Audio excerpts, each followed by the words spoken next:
কে গরু নেইমারের পিছে হোক আর্জেন্টিনা, ব্রাজিল অথবা পর্তুগাল, গরুর সামনে আসলে থাকবে না পুটকির ছাল।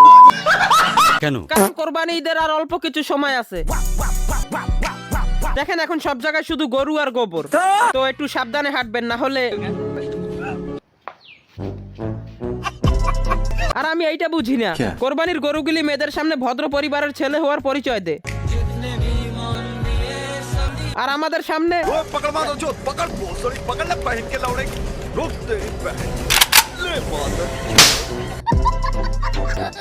হ্যালো, আমি প্রতিবারের মতন ঘরেই ছিলাম, কিন্তু তখনই মামা চলাই গরুর হাটে যাই। তারপর আমরা গরুর হাটে চলে যাই, আর যাওয়ার পর দেখি বিভিন্ন ধরনের গরু, ঠিক আছে, যেমন শিক্ষিত গরু, দাঁত দেখাতে বললে হেসে উঠে দাঁত দেখায়। তারপর জায়েদ খান এডিশন। গরুটি কিছুটা পাগলা স্বভাবের ও চঞ্চল প্রকৃতির হওয়ায় মালিক গরুটির নাম জায়েদ খান রেখেছেন।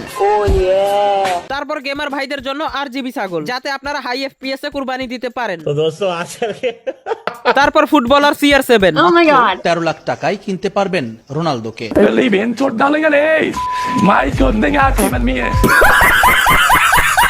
আমরা গরুগুলি দেখে বাড়ির দিকে ফিরে যাচ্ছিলাম, তখনই আমার বন্ধু একটা গরুর পাছায় থাপ্পড় মারে, ঠিক আছে। তবে ওই গরুটা কোনো মিয়া খলিফা অথবা নোরা ফাতেহি ছিল না, ওইটা একটা সিগমা গরু ছিল।